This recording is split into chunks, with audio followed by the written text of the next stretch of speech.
نحمده ونصلي على رسوله الكريم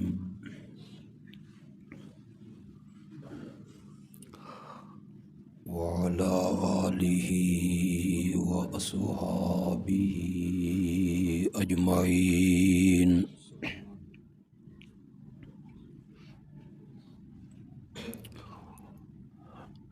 أما بعد فأعوذ بالله من الشيطان الرجيم.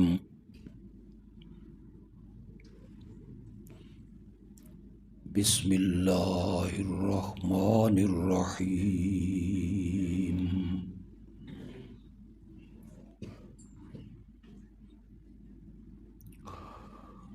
إن الله وملائكته يصلون على النبي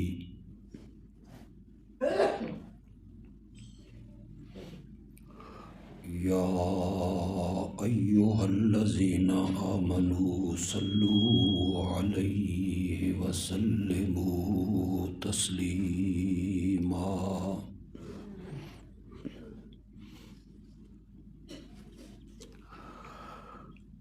اللهم صل على محمد وعلى آل محمد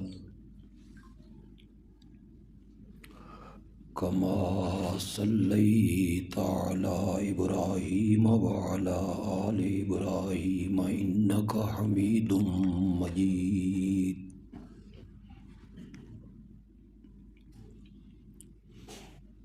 اللهم بارك على محمد وعلى آل محمد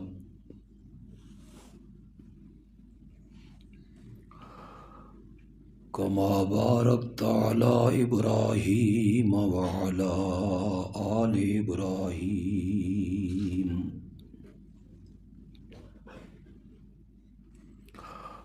إنك حميد مجيد.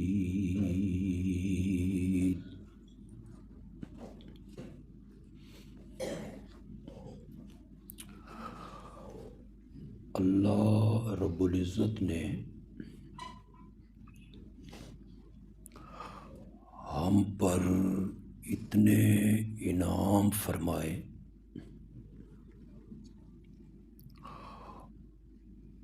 اور اتنی نعمتوں سے نوازا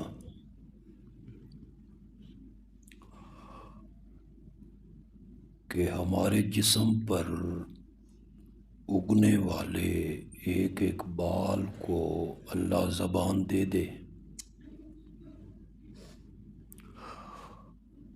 اور وہ ساری زندگی ان نعمتوں کا شکر ادا کرتا رہے تو ان میں سے ایک نعمت کا بھی کما حقہ شکر ادا نہیں کر سکتا.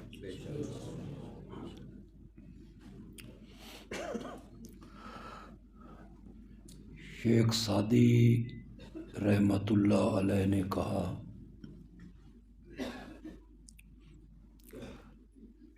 کہ ہر سانس پر 2 شکر واجب ہیں.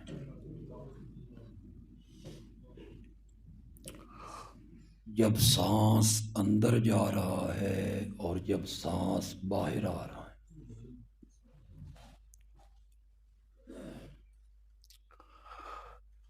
دیکھنے کے لیے اللہ نے آنکھیں عطا کی،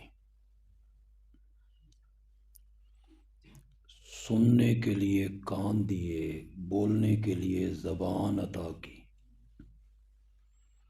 چلنے کے لیے پاؤں اور پکڑنے کے لیے ہاتھ.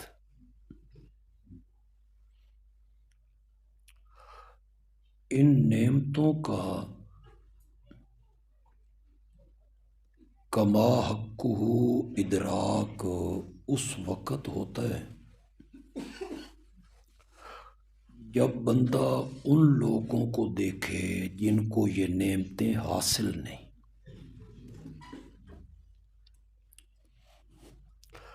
نابینا شخص کو دیکھ کے انسان شکر کرتا ہے کہ اللہ نے مجھے دیکھنے کے لیے آنکھیں دی. ویسے بھی شکر کا جذبہ اس وقت پیدا ہوتا ہے جب بندہ اپنے سے نیچے دیکھے، نیچے والے لوگوں کو دیکھے. اپنے سے اوپر والے لوگوں کو دیکھے گا نا تو پھر شکر کا نہیں حسد کا جذبہ پیدا ہو. جو آدمی موٹر سائیکل پہ سوار ہے وہ کار والے کو نہ دیکھے،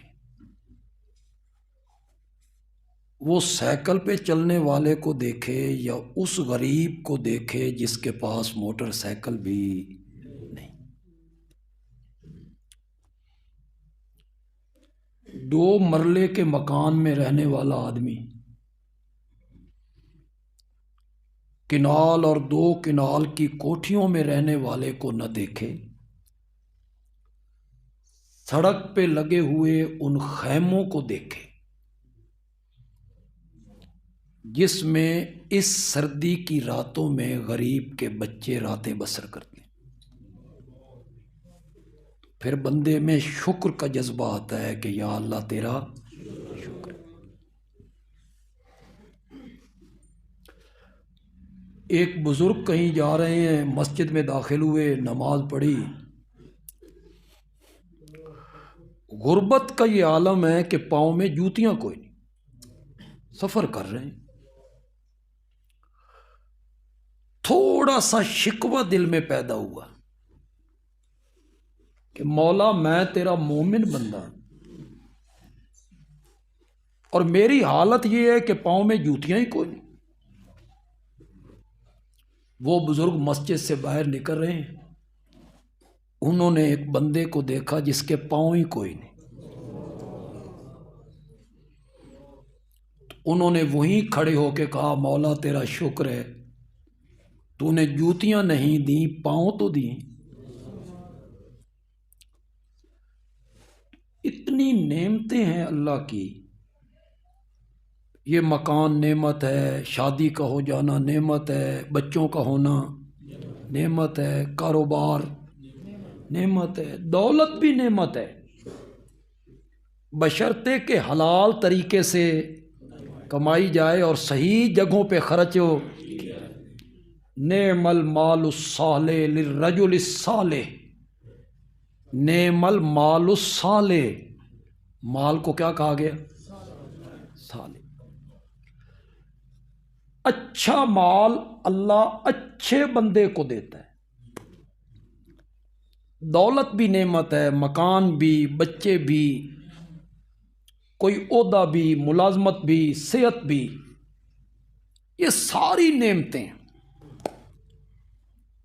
سمجھ آ رہی ہیں آپ کو؟ تسی پریشان ہونے میں عظمت صحابہ بیان کرنے، لیکن چلو ایک نئے رنگ سے ہی صحیح. یہ نعمتیں جتنی میں نے گنی ہیں نا، آنکھیں، کان، ہاتھ، پاؤں، مکان، بچے، کاروبار، تجارت، دکانیں، محل، مکان، یہ اللہ نے چیزیں کافروں کو بھی دی ہیں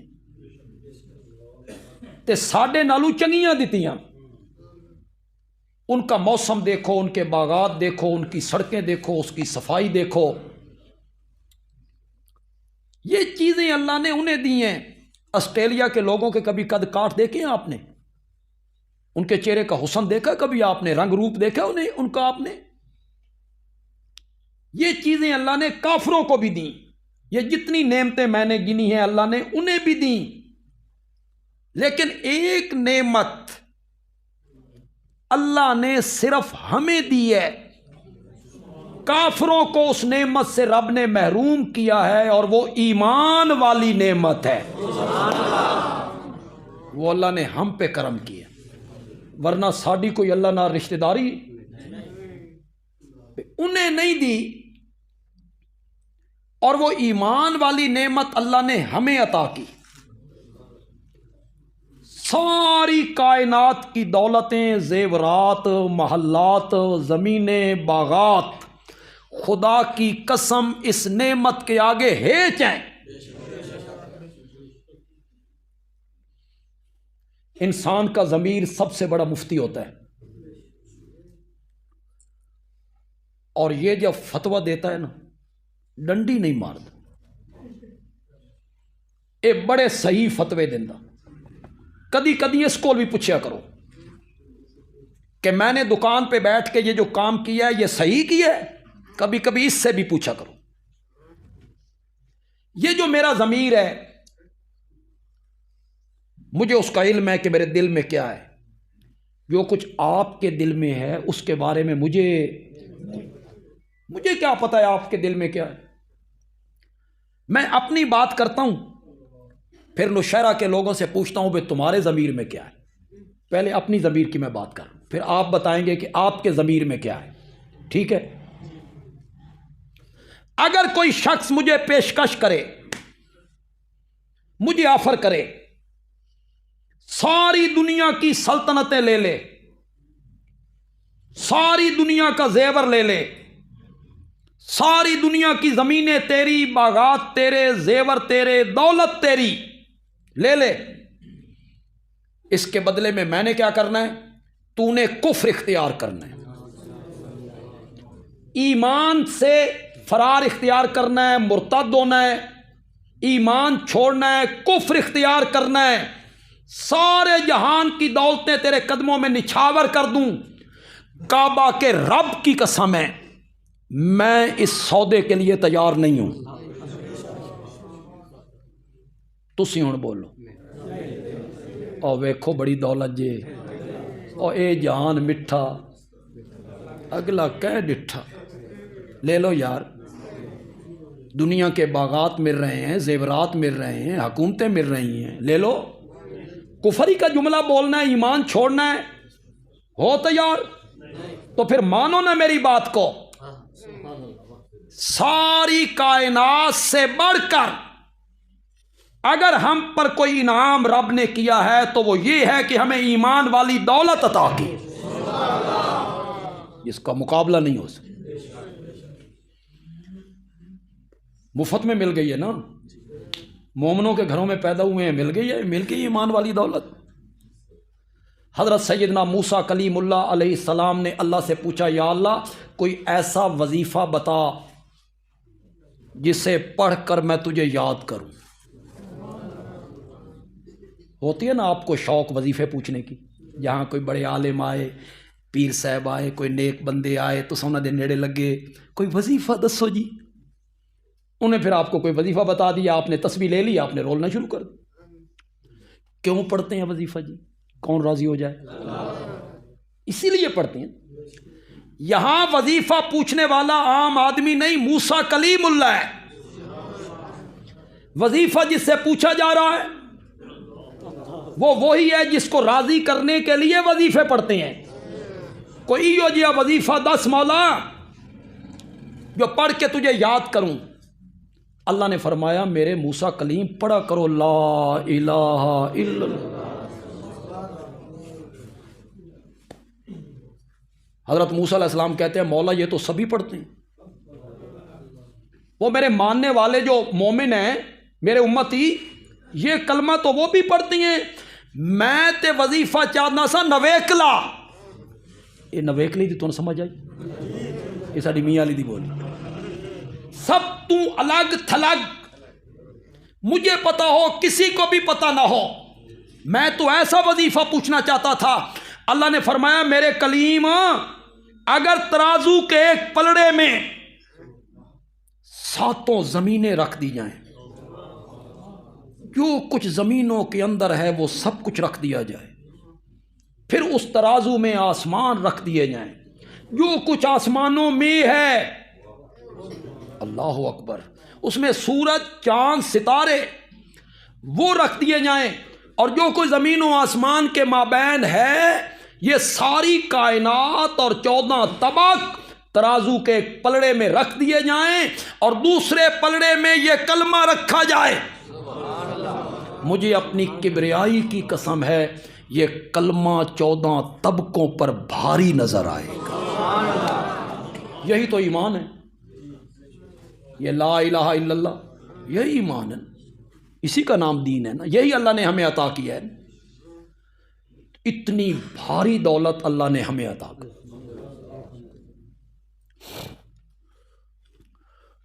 شیطان کی ایک بات میرے نبی نے نقل کی، نقل میرے نبی کر رہے ہیں، آپ نے فرمایا شیطان کہتا ہے اہلکت الناس بالذنوب، میں نے گناہ کروا کے لوگوں کی کمر توڑ کے رکھ دی،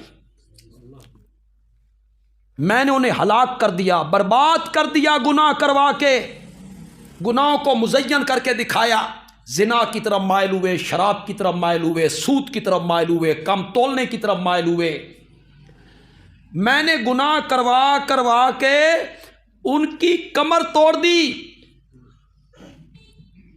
اہلکت الناس بالذنوب واہلکونی بلا الہ الا اللہ، اور انہوں نے لا الہ الا اللہ کہہ کے میری کمر توڑ دی۔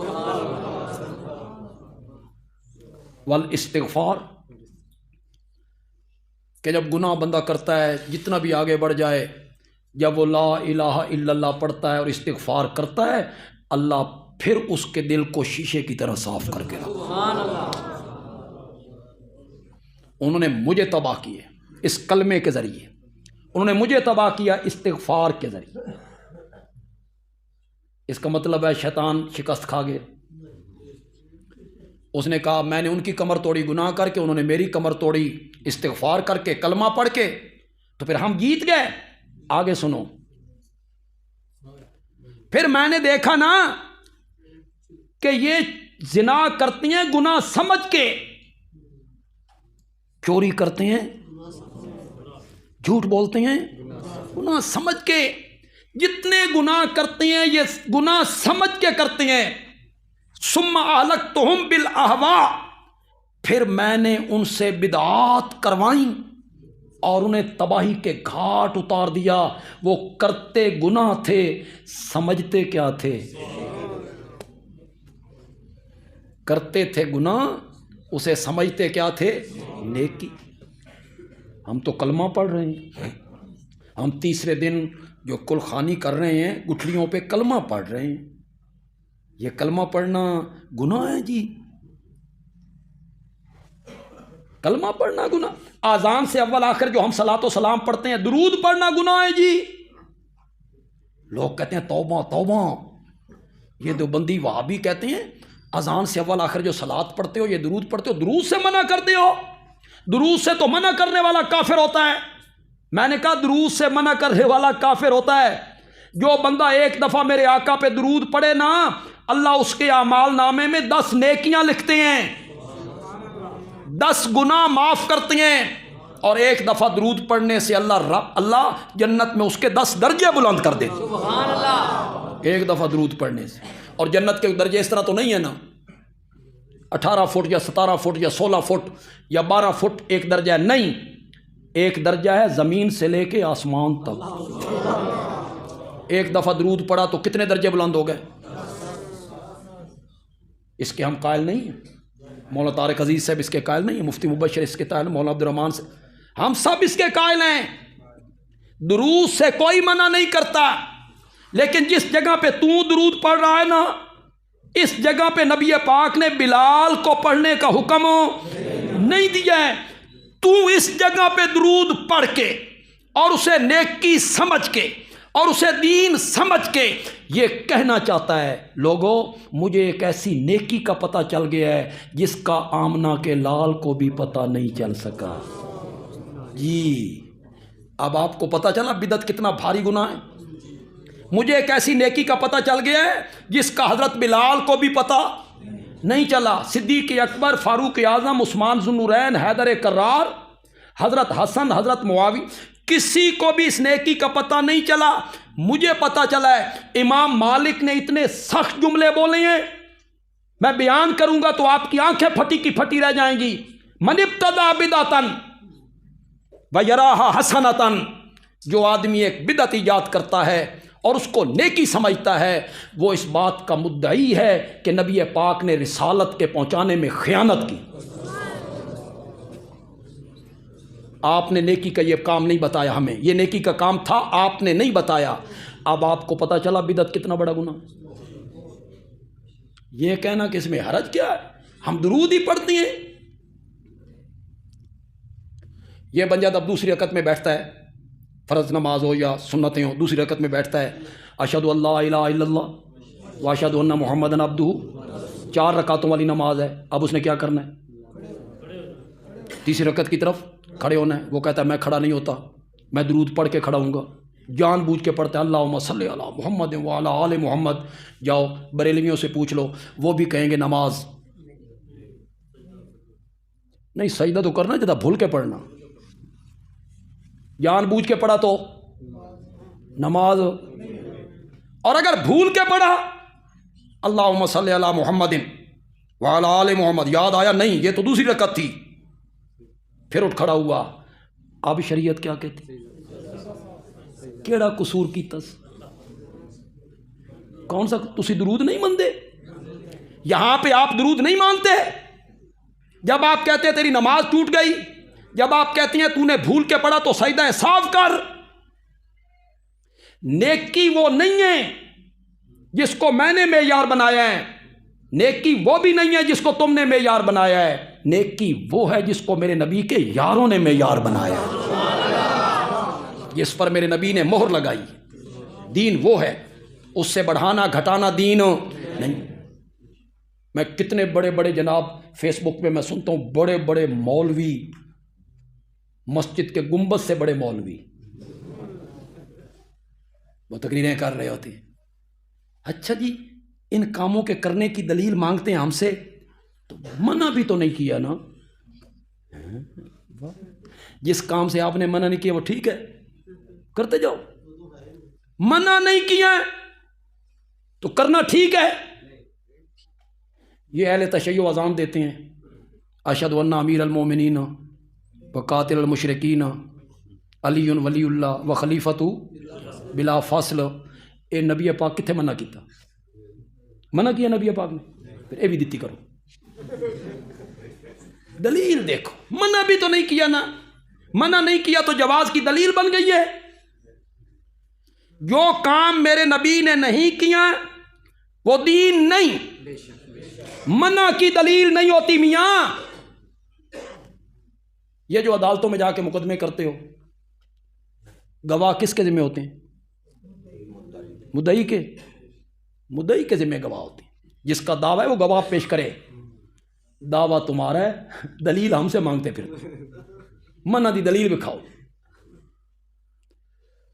اور بدعت پہ اڑے ہوئے ہیں، ایسا کام جو نبی پاک نے بھی نہیں کیا، صحابہ نے بھی نہیں۔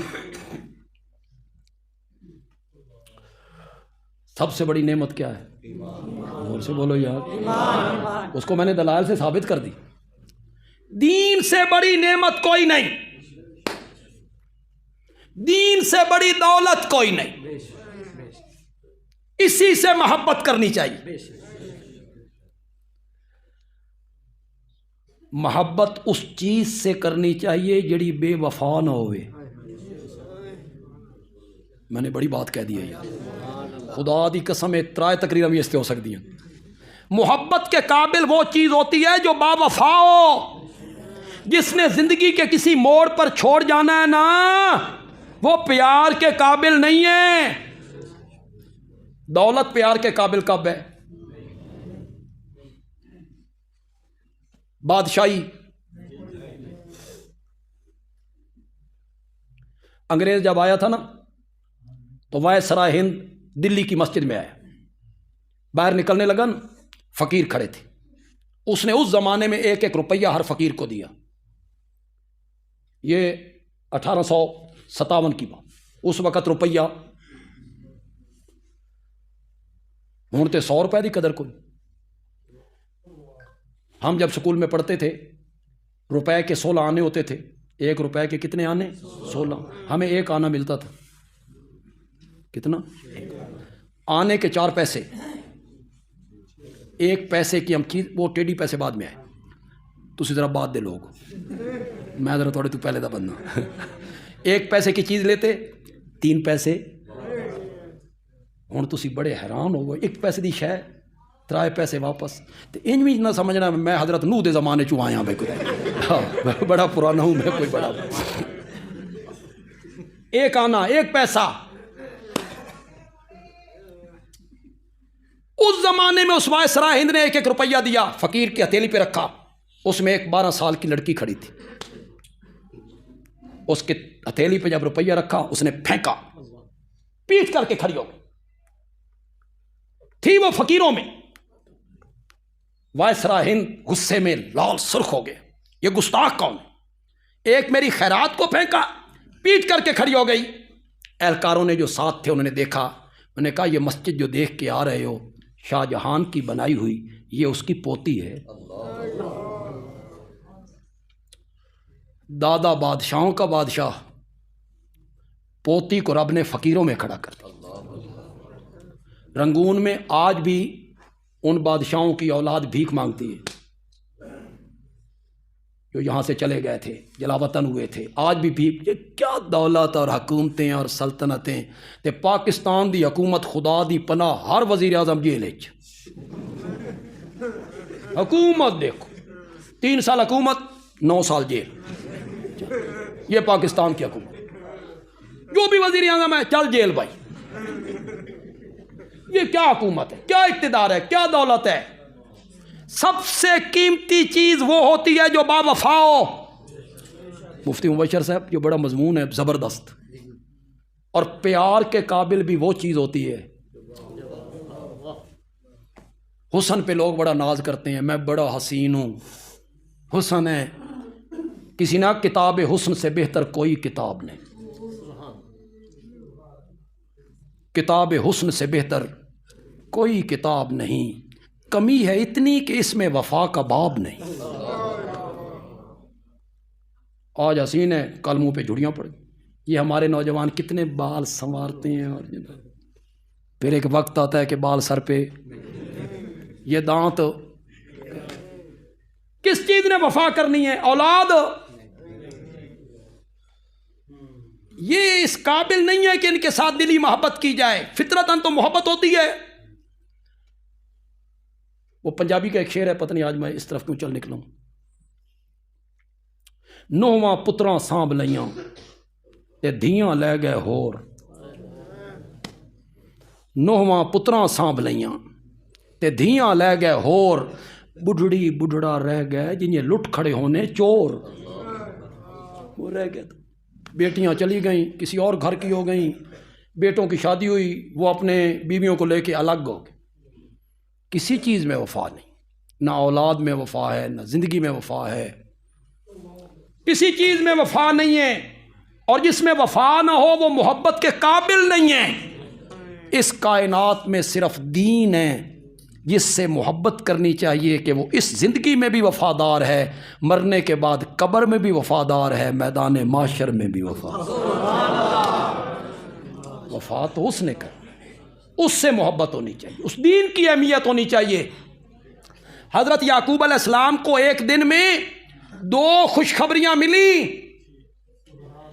آنکھوں کی بینائی پلٹ آئی تھوڑی نعمت تھی آنکھوں کی بینائی کا پلٹ آنا ایک نعمت یوسف کی زندگی کی خبر ملی تہاڈا پتر جیوندا ہے 40 سال کے بعد کتنے 40 سال کے بعد 2 نعمتیں ایک ہی وقت میں ملی اور جب بشیر نے خوشخبری دی نا یوسف زندہ ہے تو حضرت یعقوب نے کیا کہا میرا بیٹا زندہ ہے شادی کی تیس میرے کوئی پوترے پوتریاں کی کردہ نہیں حضرت یعقوب کہتے ہیں مجھے یوسف کی زندگی کی خبر دینے والے مجھے یہ بتا الا ای دین ترکتہ میرا یوسف کس دین پر ہے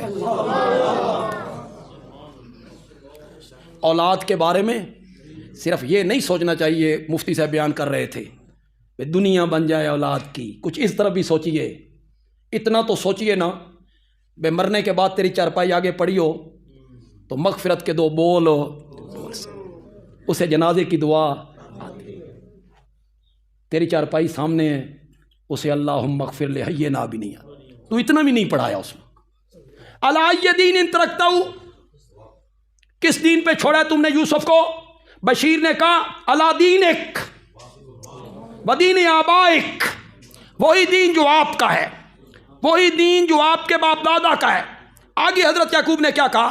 مزہ تو یہ ہے کہ وہ عربی عبارت میں پڑھوں، ترجمہ مجھے نہ کرنا پڑے، آپ سمجھ جائیں ترجمے کو۔ حضرت یعقوب کو جب پتہ چلا کہ میرا یوسف صحیح دین پر ہے، تو حضرت یعقوب کہتے ہیں الان تمت النعمت، الان تمت النعمت، ہن نعمت پوری ہوئی نا۔ آنکھوں کی بینائی لوٹی تو نعمت پوری نہیں ہوئی، اس کی زندگی کی خبر ملی تو نعمت پوری نہیں ہوئی۔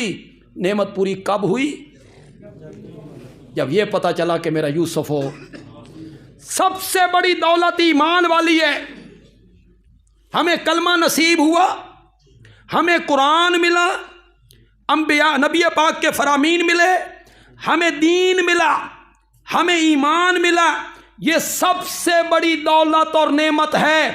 اگر یہ تسلیم ہے تو پھر اس کو بھی تسلیم کرو کہ یہ دولت اور نعمت ہم تک پہنچی ہے محمد کے صحابہ کے ذریعے۔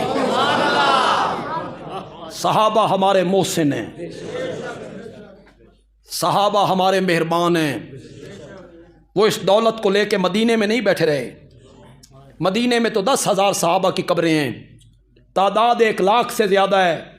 انہوں نے گھر بار چھوڑے، گھر بار چھوڑے، تلوار ہاتھ میں پکڑی، میرے نبی کے پیغام کو لے کر نکلے ہیں۔ دشت و دشت ہیں، دریا بھی نہ چھوڑے ہم نے، بحر ظلمات میں دوڑا دیے کھوڑے ہم نے، دیاں اذانیں کبھی یورپ کے کلیساؤں میں اور کبھی افریقہ کے تپتے ہوئے صحراؤں میں۔ میرے نبی کے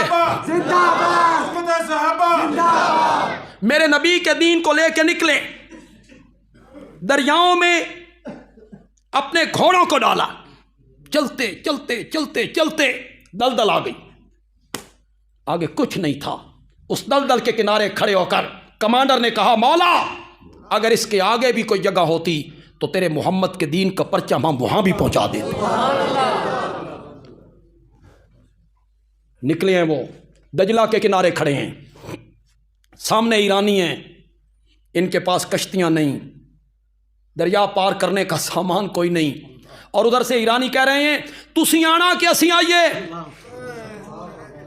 تم نے آنا ہے یا ہم آئیں؟ حضرت سعد ابن ابی وقاص رضی اللہ تعالی میرے نبی کے ماموں ہیں، رشتے میں میرے نبی کے ماموں ہیں، اور میرے نبی فرمایا کرتے تھے سعد میرا ماموں ہے، کسی دائیو جی ماموں ہوئے تو پیش کرے۔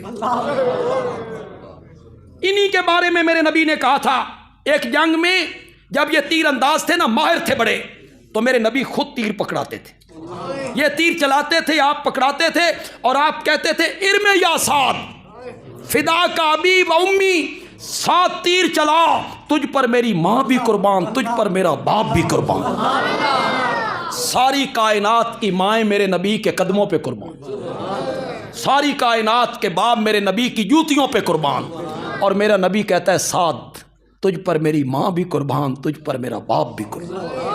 آج لوگ ان کو بھی گالیاں نکال،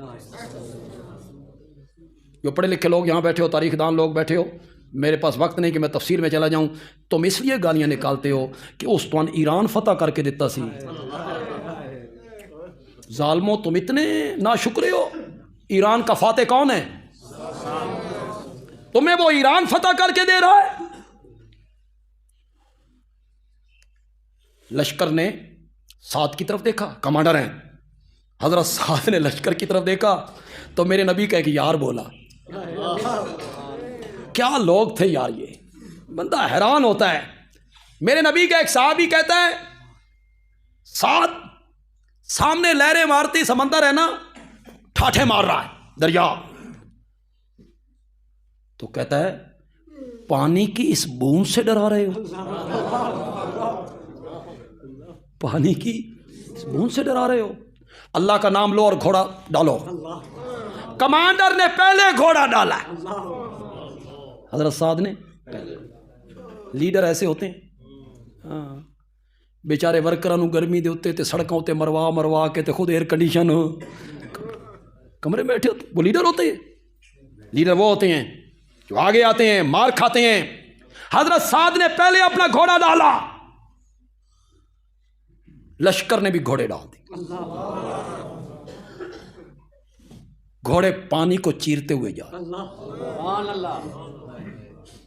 ادھر سے ایرانیوں نے دیکھا نہ کشتیاں نہ کوئی سامان, گھوڑوں پہ سوار آ رہے ہیں. انہوں نے کہا دیو آ گئے. نعرہ کیا لگا؟ جن نے جن دیو آ گئے.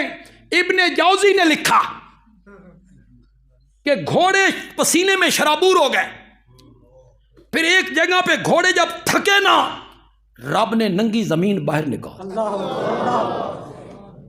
یہ دوسرے کنارے پہ پہنچے, ایرانی بھاگ گئے. حضرت سعد نے دوسرے کنارے پہ جا کے کہا کسی کو کوئی چیز گم ہو گئی ہو, سمندر میں دریا میں گر گئی ہو, بولو. ایک صحابی کہتا ہے میرا لکڑی کا ایک پیالہ تھا جس میں سالن لیتا تھا, اسی میں پانی پیا کرتا تھا, وہ میری سواری سے گر گیا ہے. حضرت سعد لہروں کے قریب آئے اور فرمایا تمہاری لہروں کی تو خیر ہے لیکن تمہاری امانت پہ حرف آ رہا ہے, اس صحابی کا پیالہ اس کے حوالے کرو. ایک لہر اٹھی اور پیالہ صحابی کے قدموں میں ڈال کے چلی. کبھی تیری باتیں دریا کی لہریں بھی مانا کرتی تھی, کبھی تیرا حکم دریائے نیل بھی مانا کرتا. رکا لکھا تھا نا حضرت عمر نے, ہے ذہن میں کہ کوئی نہیں؟ کبھی تیری بات حکم دریائے نیل مانتا تھا, سمندر کی دریا کی لہریں مانتی تھیں. کبھی تیری بات جنگل کا بادشاہ شیر مانتا تھا. جب اس کی آنکھوں میں آنکھیں ڈال کے یہ کہتا ہے تم جنگل کے بادشاہ ہو, مجھے جانتے ہو میں کون ہوں؟ میں محمد عربی کا غلام ہوں. اور شیر دم ہلاتا, منہ اس کے قدموں میں لاتا, اپنی زبان میں کہتا تم محمد عربی کے غلام ہو نا, تو میں محمد عربی کے غلاموں کا بھی غلام ہوں. آج تیری بات تیری اولاد نہیں مانتی, آج تیری بات استاد کی بات شاگرد نہیں مانتا. جی ہے شکایت کہ کوئی نہیں؟ اولاد بات نہیں مانتی. ہمارے پاس لوگ آتے ہیں, وہ آ کے ہمیں پرچیاں دیتے ہیں, ساڈا پتر جی ساری گل نہیں مندا, تواڈے پیچھے نماز پڑھدا جی. کسی جمعے پہ حقوق بیان کرو والدین کے, تو میں پھر جمعے پہ کہتا ہوں بھائی حقوق والدین کے بیان کروں یا اولاد کے بیان کروں؟ یک طرفہ رفق ہے کہ صرف تیرے حقوق ہیں اولاد پر, تجھ پر اولاد کے حقوق کوئی نہیں, تو نے پورے کیے. اولاد کا پہلا حق ہے شادی کے لیے ایسی لڑکی کا انتخاب کرو جو با حیا بھی ہو, معزز گھرانے کی ہو اور شریف عورت ہو. یہ پہلی شرط ہے, اولاد کا پہلا حق ہے تجھ پر. کیوں؟ اس کی گود میں تیری اولاد.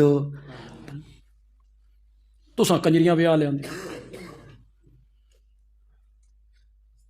پھر کہتے جو اولاد نافرمان ہو گئی. یہ پہلا حق ہے اولاد کا. شادی کے لیے اس عورت کا انتخاب کرو جو با حیا ہو, معزز ہو, شریف ہو. ہمارے معاشرے میں کیا ہے؟ شرافت دیکھی جاتی ہے, حیا شرم دیکھی جاتی ہے. یا جہیز میں کیا ملے گا؟ اولاد کا دوسرا حق یہ ہے اس کا اچھا سا نام رکھو. نام کیا رکھو؟ اچھا سا. نبی کے نام پر, صحابہ کے نام پر, جس نام کا معنی اچھا بنتا ہو. یہ دوسرا حق ہے. ایسا نام نہیں رکھنا کہ جس کا معنی اچھا نہ ہو, یا ایسا نام نہیں رکھنا کہ وہ بچہ احساس کمتری میں مبتلا ہو جائے. نام رکھا جاتا ہے رستم. رستم تو بڑا پہلوان تھا, کہ جس دا نا تسی رستم رکھا وہ بلی کو ڈر دو. رستم, سوراب, پرویز. پرویز کون تھا پتہ ہے آپ کو؟ جانتے ہو؟ میرے نبی کا مکتوب گرامی، میرے نبی کا خط اس نے پڑھ کے ٹکڑے ٹکڑے کر کے پھینک دیا تھا۔ فیروز جانتے ہو کون تھا؟ حضرت عمر کا قاتل۔ اسی وجہ سے فیروزہ نگینہ مبارک ہو گیا۔ اس کی بڑی برکتیں ہیں فیروزہ کی، کیوں؟ اس میں فیروز جو آ گیا ہے وہ حضرت عمر کا کیا ہے؟ قاتل۔ ایسے ایسے نام رکھتے۔ میرے ایک پڑوسی نے اپنی بیٹی کا نام رکھ دیا عشا۔ میں نے پوچھا کیا نام رکھا؟ عشا۔ میں آ کر رکھنا سی تھے، صبح رکھنا سی، عشا اندھیرا، یہ نام ہے۔ مصباح رکھتا، اچھا سا نام رکھیں اپنی اولاد کا۔ میرے نبی نے مدینے میں پیدا ہونے والے تمام بچوں کا نام عبداللہ رکھا۔ جتنے بچے پیدا ہوتے تھے میرے نبی کے پاس لائے جاتے، میرا نبی انہیں گھٹی لگاتا، نام آپ رکھیں گے؟ میرا نبی کیا نام رکھتا؟ عبداللہ، عبد الرحمان۔ حضرت ابو بکر کا نام عبد الکعبہ تھا، میرے نبی نے نام کیا رکھا؟ عبداللہ۔ حضرت عمر کے بیٹے کا نام عبداللہ، حضرت زبیر کے بیٹے کا نام عبداللہ، مسعود کے بیٹے کا نام عبداللہ، حضرت جعفر کے بیٹے کا نام عبداللہ۔ اچھے اچھے نام رکھا کرو۔ اسے ناموں سے مجھے یاد آئے، میں تھوڑی سی بات پھر کروں گا انشاءاللہ، ابھی میرے پاس 15 منٹ ہیں۔ آپ تھک تو نہیں گئے؟ ہاں؟ تمام لوگ جو تاریخ نہیں جانتے، انصاب نہیں جانتے، دین سے اتنے واقف نہیں ہیں، وہ سمجھتے ہیں حضرت سیدنا علی رضی اللہ تعالیٰ عنہ کے صرف 2 بیٹے ہیں، ایک حضرت حسن ہے، ایک حضرت حسین ہے رضی اللہ تعالیٰ عنہما، بس اتنے ہی 2 بیٹے انہیں یاد ہیں۔ حضرت علی رضی اللہ تعالیٰ عنہ کے 18 بیٹے ہیں۔ سن دیو کہ کوئی نہیں؟ کتنے بیٹے ہیں؟ جس طرح آپ اہل سنت ہیں، آپ کو صرف 2 نواسے یاد، نبی کے 2 نواسے ہیں، حضرت حسن، حضرت حسین۔ وہ حضرت زینب کا جو بیٹا ہے علی یا زینبی، وہ میرے نبی کا نواسہ ہے، حضرت زینب کا بیٹا ہے۔ حضرت زینب میرے نبی کی سب سے بڑی بیٹی ہے۔ حضرت علی جو میرے نبی کے نواسے ہیں نا، علی یا زینبی، یہ جنگ یرموک میں کافروں کے خلاف لڑتے ہوئے جام شہادت پیتا ہے۔ یہ کافروں کے مقابلے میں بھی تھوڑا سا غور کرنا ہے۔ کس کے مقابلے میں؟ کس کے؟ کافروں کے مقابلے میں لڑتے ہوئے جام شہادت نوش کرتا ہے۔ یہ بھی میرے نبی کا نواسہ ہے۔ حضرت زینب کی ایک بیٹی ہے، علی یا زینبی کی بہن ہے امامہ، یہ میرے نبی کی نواسی ہے۔ مسیح تے جھوٹ نہیں بولنا، شرم و شرمی ہاتھ کھڑے نہیں کرنا۔ جن کو پہلے پتا تھا نا کہ علی یا زینبی، حضرت زینب کا بیٹا، اور امامہ یہ میرے نبی کے نواسے اور نواسی ہیں، ادھر ہاتھ کھڑے کرو۔ ہاں جی سنیا نا یار، جڑے کھڑے پہ کرے نا میرے کو ہی سنے ہونا، میرے کو ابھی آپ بہت کچھ سنیں گے انشاءاللہ۔ ابھی آپ جہلم کی خبریں بھی سنیں گے انشاءاللہ، وہاں سے بھی لوگ نکلیں گے انشاءاللہ، انہیں بھی سمجھ آ جائے گی۔ حقائق تو حقائق ہوتے ہیں، 1-2 دن میں آپ سنیں گے، بڑی خبر سنیں گے آپ انشاءاللہ۔ تو آپ کو صرف یہی یاد رہا، حسنین کریمین، علی زینبی، امامہ۔ بخاری میں یہ علماء بیٹھے، ان سے پوچھی، بخاری میں ہے، بخاری میں جب نبی پاک گھر میں نماز پڑھ رہے ہوتے تھے نا، نفلی نماز، یہی امامہ میرے نبی کے کاندھے پہ ہوتی تھی۔ جب آپ رکوع کرتے اسے اتارتے، پھر آپ سجدے میں چلے جاتے، یہ آپ کے اوپر بیٹھ جاتی، آپ سر نہ اٹھاتے جب تک یہ نہ اترتی۔ اگلی بات سنو جو سن سکتے ہو تو، میرے نبی دوسری رکعت کے لیے کھڑے ہوتے، امامہ کو پھر اٹھا کے اپنے کاندھے پہ بٹھا دیا۔ یہ تمہیں کوئی نہیں بتائے گا، یہ جو بخاری پڑھنے پڑھانے والے علماء ہیں یہ بھی نہیں بتائیں گے۔ ہار آئے، ہار مال غنیمت میں، اور بھی بڑا سامان آیا، ایک ہار بہت خوبصورت تھا. صحابہ نے پوچھا یا رسول اللہ یہ کس کو ملے گا؟ فرمایا جس کے ساتھ مجھے سب سے زیادہ محبت ہوگی. صحابہ نے خسر پھسر کی. اے ہار تے بھائی عائشہ دے گھر گیا. اے ہار تے صحابہ کے ذہن میں تھا نا کہ نبی پاک کو سب سے زیادہ پیار ہو. صحابہ کے ذہن میں آیا یہ ہار عائشہ کے پاس گیا. جب اس ہار کی تقسیم کا وقت آیا تو میرے نبی نے فرمایا میری نواسی امامہ کو بلاؤ. وہ ہار آپ نے امامہ کے گلے میں ڈالا اور پہلے کیا کہہ چکے تھے؟ ہار اس کو ملے گا جس کے ساتھ مجھے سب سے زیادہ. یہ میرے نبی کی نواسی ہے امامہ. حضرت زینب کا بیٹا علی میرے نبی کا نواسا ہے. اگلی بات سنو، حضرت فاطمہ کا انتقال ہونے لگا رضی اللہ تعالی عنہا. تو انہوں نے حضرت علی کو وصیت کی کہ میرے بعد شادی کرنی ہے نا تو میری بھانجی امامہ نال کرنی ہے. حضرت فاطمہ کے انتقال کے بعد حضرت علی نے جو پہلی شادی کی تھی وہ کس سے کی تھی؟ اس کا جن کو پتا تھا وہ ہاتھ کھڑے کرو. ہوں اور بھی گھٹ گیا جی. یہ امامہ حضرت علی کی اہلیاں ہیں اور حسنین کریمین کی خالہ زاد بہن بھی ہیں اور ستیلی والدہ بھی.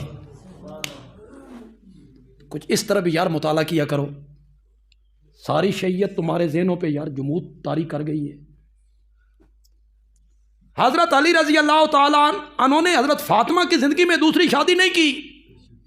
بعد میں کئی نکاح کیے، 18 بیٹے ہوئے. پہلا بیٹا ہوا نا تو حضرت علی نے اس کا نام اپنے نبی کے نام پہ رکھا محمد. کیا نام رکھا؟ جس کو آپ تاریخ میں کہتے ہیں محمد ابن حنفیہ. حنفیہ تو اس کی ماں کا نام بھی نہیں. حنفیہ تو اس قبیلے کا نام ہے جس کے ساتھ اس کی ماں تعلق رکھتی تھی. تاریخ نے یہی لکھا، مورخین نے یہی لکھا. کیوں لکھا؟ کیوں اس کو محمد ابن علی نہیں کہتے ہو؟ لوگوں یہ پتہ نہ لگے بھئی یہ بھی حضرت علی دا پتر ہے. پتہ کیوں نہ لگے؟ یہ کہانی تھوڑی سی تلخ ہے. یہ تواڈے سنن دی نہیں. یہ سننی ہوئے تو 9 محرم نو سرگو دے. وہ میں زمین بنائی تھے، وہ لوگ میری باتیں سنتے ہیں، حقیقتوں کا ان کو پتہ ہے. تو ہو یہ کیا بات بتا دی جی انہوں نے. بیٹے کا نام رکھا محمد میرے نبی کے نام پر. پھر بیٹا پیدا ہوا، لوگ مبارکباد دینے کے لیے آئے. امیر المومنین کیا نام رکھا ہے؟ فرمایا محمد کے بعد رکھا جا سکتا ہے تو ابو بکر ہی رکھا جا سکتا ہے. اچھے اچھے نام رکھا کرو، صحابہ کے نام پر رکھا کرو. نام ان کے نام پہ رکھے جاتے ہیں جن کے ساتھ پیار ہو. کیا ہو؟ بولو تو صحیح یار. جن کے ساتھ کیا ہو؟ پیار ہو. اچھے اچھے نام رکھا کرو. اب تو خیر یہ رواج نہیں. چھوٹے چھوٹے بگھا، پتہ نہیں بگھا کی بلائیں، طوطا، ایسے ایسے عجیب عجیب نام. تو پھر اپنے بیٹے کا نام حضرت علی نے کیا رکھا؟ حضرت علی نے اپنا نظریہ بتایا کہ نبی پاک کے بعد اس امت میں اگر کوئی افضل شخصیت ہے تو وہ صدیق اکبر کی ہے. نام رکھ کے بتایا. پھر بیٹا پیدا ہوا، حضرت علی نے اس کا نام رکھا عمر. پھر پوتے کا نام رکھا ابو بکر. دوسرے پوتے کا نام رکھا عثمان. یہ سب انصاف کی کتابوں میں موجود ہے. دنیا کا کوئی بندہ اس کو رد نہیں کر سکتا. کربلا میں حضرت سیدنا حسین رضی اللہ تعالیٰ عنہ کی میت میں جو ساتھی ان کے ساتھ شریک تھے ان کے نام تو بتاؤ. علی اکبر، علی اصغر. واہ، علی بڑا علی، علی چھوٹا، یہ نام تھے؟ نام بتاؤ نا ان کے۔ کربلا میں جو حضرت سیدنا حسین رضی اللہ تعالیٰ عنہ کے ساتھ تھے اور جنہوں نے جام شہادت نوش کیا، بتاؤ نا نام ان کے۔ حضرت علی کے بیٹوں کے نام لو نا، بتاؤ دنیا کو۔ جس نے سب سے پہلے حضرت سیدنا حسین رضی اللہ تعالیٰ عنہ کی معیت میں، حمایت میں کربلا میں جام شہادت نوش کیا تھا، وہ حیدر کرار کا بیٹا ابو بکر تھا۔ پتہ نہیں ناموں والی بات سے اس طرف کس طرف نکل آیا یار ہم۔ اولاد کے حقوق، نام اچھا رکھو۔ اولاد کا تیسرا حق کیا ہے؟ ان کی تعلیم و تربیت کا انتظام کرو، اچھی تربیت دو، اچھی تعلیم دو ان کو۔ یہ حقوق ہے اولاد کے، والدین کے ذمے۔ ایک جملہ کہنا چاہتا ہوں، مولانا بیٹھے ہیں، مفتی صاحب ہیں، ادھر علماء سارے ہیں، پسند آئے تو کہنا بندیال بھی اچھا جملہ کہہ گیا ہے۔ جب تمہاری اولاد تمہاری نافرمان ہے، تمہاری بات نہیں مانتی، اللہ نے نافرمان کر دی ہے، اللہ کہتے ہیں تو جداں دا میرا نافرمان ہویا نا تے جداں دا تو میرے نبی دا نافرمان ہویا نا، میں تیری اولاد نو تیرا نافرمان کر دیتا۔ تو میرے اور میرے نبی دی فرما برداری نہیں کرنی، تیرا منہ سونا بھی تیری اولاد تیری فرما برداری کرے۔ کیوں کرے تیری اولاد تیری فرما برداری؟ تو میری فرما برداری نہیں کرتا، تو میرے نبی کی فرما برداری نہیں کرتا۔ ایمان سب سے بڑی دولت ہے، دین سب سے بڑی دولت ہے۔ یہ ایمان اور دین ہم تک پہنچا محمد عربی کے صحابہ کی محنتوں کے ذریعے۔ بے شک بے شک بے شک۔ انہوں نے سمندروں کے سینے چیرے، وہ کابل تک آئے، وہ ملتان تک آئے، نبی کے پرچم کو اٹھائے ہوئے آئے۔ انہوں نے اپنا گھر چھوڑا، اولاد چھوڑی۔ اگر وہ محنت نہ کرتے تو شاید آج ہمیں بھی کلمہ نصیب نہ ہوتا، آج شاید ہم بھی مسلمان نہ ہوتے۔ وہ ہمارے محسن ہیں، ان کے ذریعے دین ہم تک پہنچا، وہ دین کے عینی گواہ ہیں۔ موقع دے گواہ، موقع دے۔ دین، قرآن، نبوت، رسالت، نماز، روزہ، حج، زکوٰۃ، سب کے چشمدید اگر کوئی گواہ ہیں تو میرے نبی کے صحابہ ہیں۔ بے شک بے شک بے شک۔ انہی کے ذریعے سب کچھ ہمیں پہنچا ہے، انہی کے ذریعے۔ کیوں بھائی؟ یہ جو حدیث کی کتاب ہے بخاری کیا کہتا ہے؟ قال النبی ہو نہیں کہتا، بخاری کہتا ہے میں نے اپنے استاد سے سنا، میرا استاد کہتا تھا اس نے فلاں سے سنا، وہ کہتا تھا اس نے فلاں سے سنا، وہ کہتا تھا اس نے فلاں سے سنا۔ وہ جو آخری راوی ہوتا ہے وہ کیا ہوتا ہے؟ ان ابی ہریرہ ہے، ان ابی سعید الخدری، ان جابر۔ تو ادھر اوپر سے پہلا راوی کون ہے اور ادھر نیچے سے آخری راوی کون ہے؟ نبی پاک سے جو قول کو، فرمان کو نقل کرتا ہے وہ کون ہے؟ بولتے کیوں نہیں ہو؟ اگر ان میں سے ایک بھی جھوٹا ثابت ہو جائے بچے گا کچھ؟ پھر تو کچھ بھی نہیں بچ۔ آپ جب عدالتوں میں استغاثہ کرتے ہیں، مقدمہ لڑتے ہیں،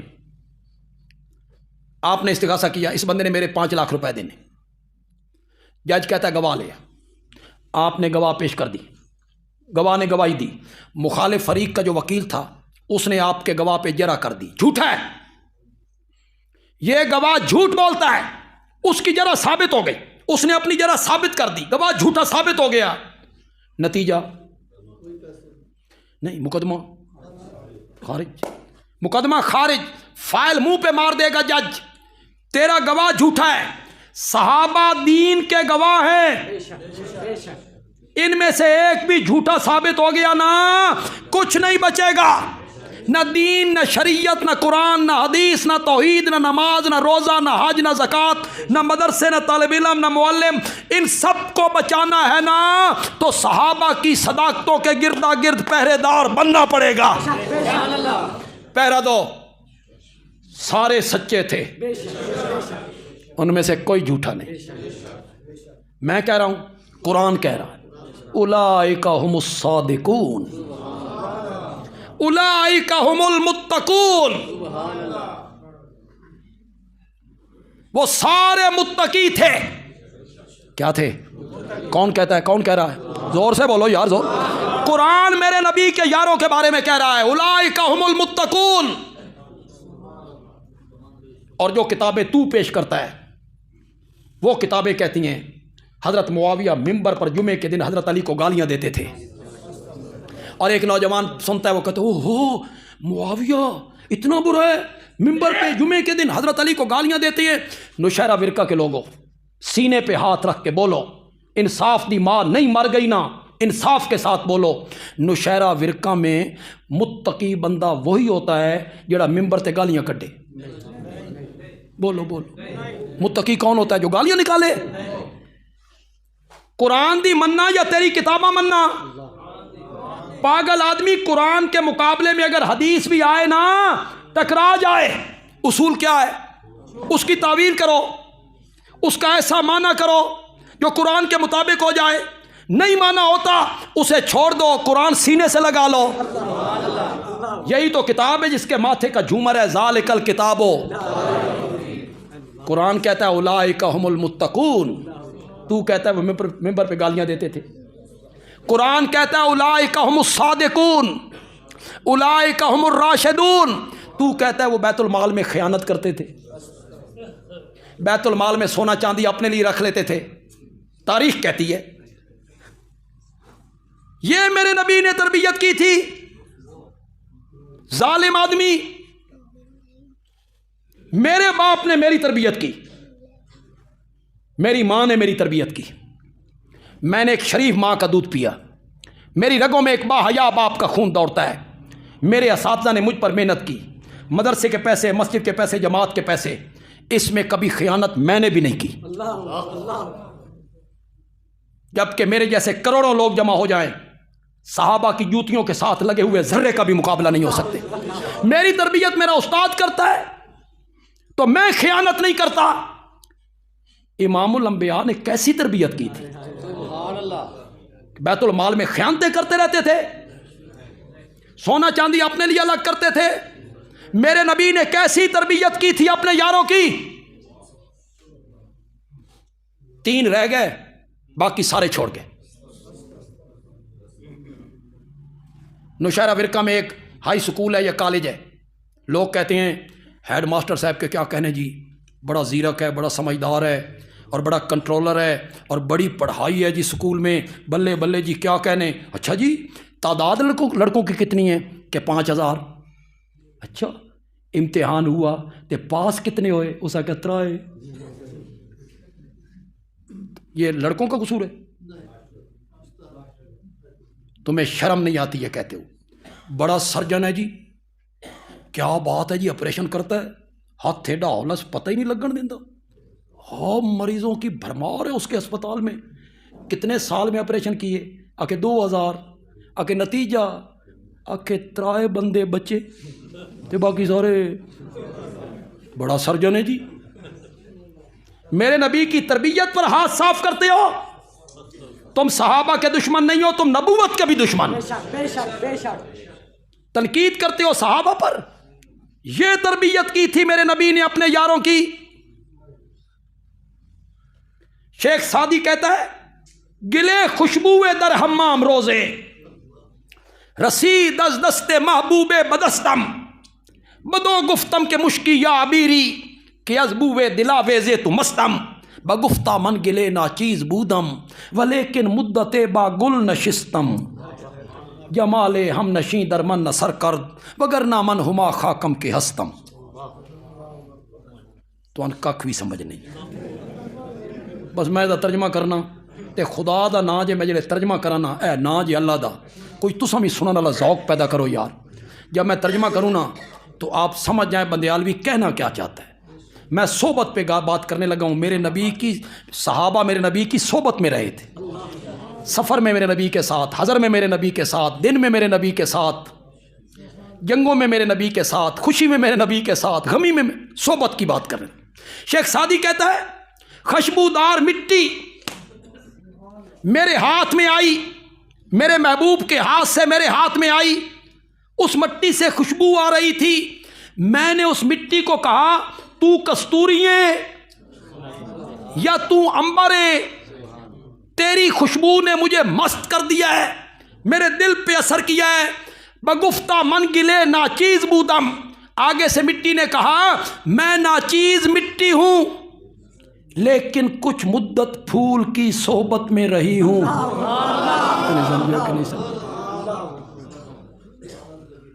تسی گوڈے سر دے کے سننے والی قوم ہو یار.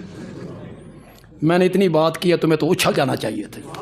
بگفتہ من گلے ناچیز بودم ولیکن مدت با گل نشستم. میں ناچیز مٹی ہوں لیکن کچھ مدت پھول کی صحبت میں رہی ہوں. جمال ہم نشین در من نثر کرد. وہ جو میرا ہم نشین پھول تھا اس کی صحبت نے مجھ میں اثر کیا. جمال ہم نشین در من نثر کرد وگرنہ من ہما خاکم کے ہستم. وگرنہ میں تو وہ مٹی ہوں، ناچیز مٹی ہوں، لوگوں کے پاؤں کے نیچے آتی ہوں، پھول کی صحبت میں رہی ہوں تو مجھ میں بھی خوشبو آنے لگ گئی. مٹی کو پھول کے ساتھ بسایا جائے تو پھول کی خوشبو مٹی میں سرایت کر جایا کرتی ہے. جو لوگ 23 سال میرے نبی کی صحبت میں رہے تھے، میرے نبی کی صحبت نے ان میں کوئی اثر نہیں کیا. وہ کنبہ پرور تھے، کبھی کوئی بکواس کر دیتے ہو، کبھی کوئی بکواس کر دیتے. فلاں کو ولی عہد بنایا، کنبہ پروری کی تھی، کنبہ پرور تھے وہ. یہ تربیت کی تھی میرے نبی نے اپنے یاروں کی نہیں. قرآن نے ان کے ایمان کی گواہی دی. اولئک هم المؤمنون حقا اولئک هم الراشدون اولئک هم المتقون اولئک هم المفلحون اولئک هم الراشدون رضی اللہ عنہم اعد لهم جنات. میرا ایک جملہ میں بار بار کہتا ہوں، اس جملے نے بڑا اثر کیا. 1-2 دن کے بعد ایک نتیجہ سامنے آ رہا ہے انشاءاللہ. اس جملے نے بہت اثر کیا کہ 2 حصوں میں صحابہ کو اللہ نے تقسیم کیا. سورۃ حدید کی آیت نمبر 10 میں فتح مکہ سے پہلے ایمان لانے والے، فتح مکہ کے بعد، یا فتح مکہ کے دن ایمان لانے. فتح مکہ کے موقع پر بعد میں ایمان لانے والے پہلے. فرمایا جو پہلے ایمان لائے نا اولئک اعظم درجۃ، ان کے درجے پیچھے ایمان لانے والوں سے زیادہ ہے. اوکھے ویلے دے یار تے سوکھے ویلے دے سنگی اکو جہ نہیں ہوتے.